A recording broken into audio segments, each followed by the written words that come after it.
Praise the lord. Good evening. સાંજની સલામ. ફરીવાર આપણા ઈશ્વરનું પવિત્ર નામ લેવાના માટે અને તેઓનું ભજન કરવાના માટે તમે અને હું એ લોકો કે જેઓ તેમના પર વિશ્વાસ કરે છે, તેમના પર ભરોસો કરીએ છીએ, તેમના લોહીમાં ખરીદેલા છે. તમે અને હું જેમણે પસ્તાવો કર્યો છે, તમે અને હું જેમનો તેમને ઈશ્વરના દીકરા તરીકે કબૂલાત કરી છે, જેઓ આપણા તારણહાર છે, એ બધી બાબતો પર આપણે વિશ્વાસ કરનારા લોકો તરીકે પ્રભુની આગળ નમેલા છે.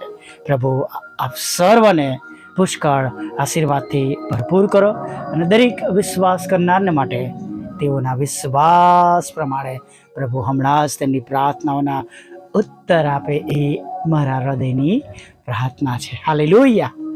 Praise the Lord. પ્રભુનું વચન કહે છે, કેમ કે હું યહોવા તારો ઈશ્વર તારા જમણા હાથને પકડી રાખીને તને કહું છું કે તું બેસ નહીં, હું તને સહાય કરીશ.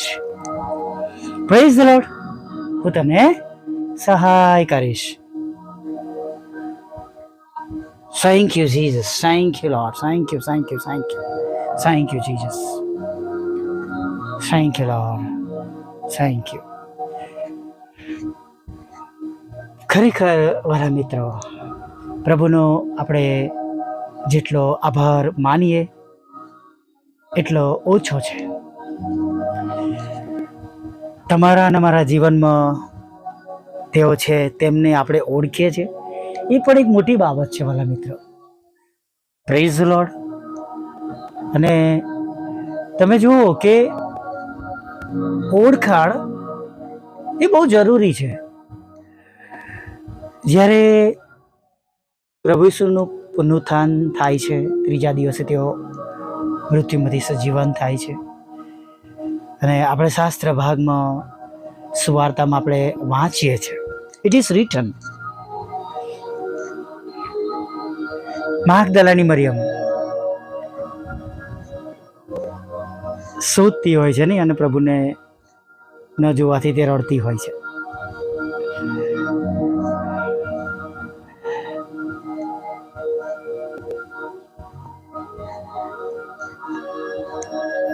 ગભરાયેલી. પ્રભુ ઈસુ ત્યાં આવે છે અને ઓળખી શકતી નથી. ઓળખાણની વાત આપણે કરી નહીં, કેમ કે પ્રભુ હવે જે એમનું મનુષ્ય શરીર હતું, હવે મનુષ્ય શરીર પ્રમાણે નહીં, પણ એમને ઈશ્વરે ઉઠાડ્યા અને એક એવું શરીર આપ્યું, અને તેમની જાણે પર્સનાલિટી કહીએ, ઓળખ કહીએ, એમનો દેખાવ એ પહેલાંના કરતાં બદલાયો. અરે માટે એ એને ઓળખી શકતી નથી. ક્લિયોપાસ પણ એ એમોસના રસ્તા પર, અને બીજા શિષ્ય તેમને ઓળખી શકતા નથી. ઓળખાણ. જ્યારે પ્રભુ મરિયમ કરીને એને કહે છે, ત્યારે એમના અવાજથી ઓળખે છે અને કહે છે, રાબોની, ગુરુજી. જો પ્રભુની ઓળખાણ છે તો બધું જ છે. ખુશી છે. આપણે સ્ટ્રેટ તેમની પાસે જઈને પ્રાર્થના દ્વારા જે તે આપણી પાસે વિકલ્પો, આત્મિક બાબતો આપણી પાસે છે, એના દ્વારા આપણે પ્રભુની પાસે જઈ શકીએ છીએ. પ્રભુનું વચન તો કહે છે કે જો તમે મારી આજ્ઞાઓ પાળશો તો તમે મારા મિત્ર થશો. નહીં, અને એ બધી બાબતો જાણે આપણે સમજીને પાળીને જ્યારે આપણે પ્રભુની પાસે જઈએ છીએ, વચનમાં રહીએ છીએ, ત્યારે એક અલગ પ્રકારની ઓળખાણ અને સંબંધ આપણો પ્રભુની સાથે બંધાય છે. એક આત્મિક સંબંધ, અદૃશ્ય સંબંધ પ્રભુની સાથે આપણો બંધાય છે. અને ત્યારે જ્યારે આપણે બોલીએ છીએ, એક સ્વાભાવિક થાય છે. આપણી પ્રાર્થનાઓ જાણે બે વ્યક્તિઓ અરસપરસ બેસીને વાત કરતા હોય છે, એ પ્રમાણેની બાબતો જાણે બનવાની શરૂઆત થાય છે. તમે બોલો છો, પ્રભુ સાંભળે છે અને તમારા જીવનમાં કામ થાય છે. હાલેલુયા. હા, ઘણીવાર રાહ પર જોવી પડે છે, ઘણીવાર તત્કાળ ઇમિડિયેટ પ્રભુ આપણને પ્રાર્થનાનો જવાબ આપે છે. હાલેલુયા. તરત પ્રાર્થનાની રૂમ બની ગઈ. 1 વર્ષ અને 4 મહિનામાં પ્રભુએ પ્રાર્થના સાંભળી અને સુંદર ઓર્ગન આપ્યું. 1 વર્ષની અંદર પ્રભુએ સોલાર સિસ્ટમ આપી. ચોક્કસ હજુ બીજું વર્ષ પૂરું થયું, ત્રીજું શરૂ થઈ ગયું છે કે જેમાં છેલ્લી બાબત માગી છે. સમય લાગ્યો છે, પણ આ બધી બાબતો લેક્સમાં હતી, જે મારા માટે પોસિબલ નથી. પણ મેં મારી સાથે, મારી ટીમે, અમે ભેગા મળીને તમને વિનંતી આપી, તમે પ્રાર્થના કરી, અને જ્યારે આપણે બધાએ અલગ અલગ જગ્યાઓથી પ્રાર્થના કરી અને પ્રભુએ સાંભળ્યું. હાલેલુયા. કે જેમને જેમને ખ્રિસ્તની ઓળખાણ છે તેઓએ પ્રાર્થના કરી અને એ પ્રાર્થનાઓ મારા માટે સાંભળવામાં આવી. હાલેલુયા. Praise the lord. પછી તમે ગમે તે દેશમાંથી, ગમે તે શહેરમાંથી, ગમે તે જગ્યાએથી પ્રાર્થના કરતા હો, પણ આપણી પ્રાર્થનાઓ તો પ્રભુ ઈસુ પાસે પહોંચે છે નહીં? તેમના નામે કરેલી પ્રાર્થનાઓ તેમની સમક્ષ જાય છે. અને માટે આજે સાંજે હું તમને કહેવા માંગુ છું કે પ્રભુમાં વિશ્વાસો બનીએ. ગમે તેવી પરિસ્થિતિઓમાં, ગમે તેવા મુશ્કેલ સમયમાં પ્રભુ પર ભરોસો રાખીએ. હાલેલુયા. અને પ્રભુ આપણા એવા ઈશ્વર છે કે જે તમને અને મને સાચે જ મદદ કરશે. વાલા મિત્રો, તે તમને અને મને છોડી દેશે નહીં. જે તમને અને મને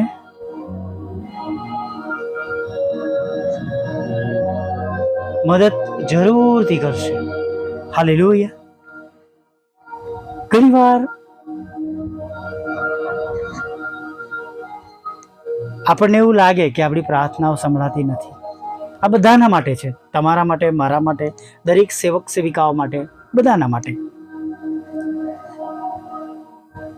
સર માર્ટિન લ્યુથર માટે પણ આપણે એમના જીવનમાં વાંચીએ છીએ નહીં આ બાબત, કે એક વખત એવો સમય આવ્યો કે એમને લાગ્યું મારી પ્રાર્થના સંભળાતી નથી. દુઃખી થઈને ફરતા હતા. એમના પત્ની આ બધું જોયા કરતા હતા. અને એક સવારમાં એમના પત્ની જે કોઈ મરી ગયું હોય એને એમ એક્ટ કરીને તેઓ દરવાજાની વચ્ચે બેસી જાય છે અને લુથર સર પૂછ કરે છે. ત્યારબાદ તેમને કહે છે કે આપણા પ્રભુ મરી ગયા છે. તો એ ગુસ્સે થઈ જાય છે. પણ એમના પત્ની કહે છે તમે તો એવું જ વર્તન કરો છો કે પ્રભુ રહ્યા જ નથી.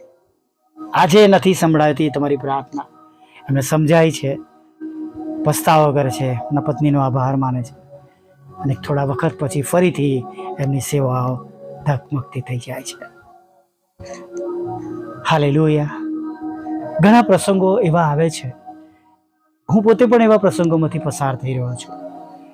ઘણા બધા વિરોધ વંટોળ વચ્ચે, ઘણા બધા લોકો દ્વારા થતી રૂકાવટો દ્વારા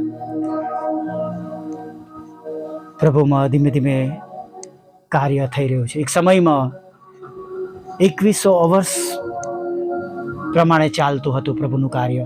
અત્યારે 1300 વર્ષ પર આવી ગયું છે. 2100 થી 1300 એ પર ડાઉન જાય છે ગ્રાફ. સાંભળનાર લોકો ઓછા થઈ રહ્યા છે કેમ કે પોસ્ટ તેમના પાસે પહોંચતી નથી. ઘણા બધા લોકો ઘણી બધી બાબતોમાં આવી ગયા છે, અથવા ઘણી બધી એવી જગતની બાબતોમાં પાછા ચાલ્યા ગયા છે, અથવા જગતના લાભો મળતા હોય એવી જગ્યાઓ પર તેઓ ચાલ્યા ગયા છે. પણ આપણે નિરાશ થવાનું નથી. પ્રભુમાં જે કંઈ કામ કરીએ છીએ, વિશ્વાસ રાખીએ છીએ, એમાં આપણે આગળ વધીએ. ને આજને તો કાલે ફરીથી પ્રભુ બધું જ સારું અને શ્રેષ્ઠ અને સરખું કરનાર ઈશ્વર આપણી સાથે છે. જાણે અત્યારે આપણે તૂટેલા વાસણ જેવા તેમના હાથમાં છે.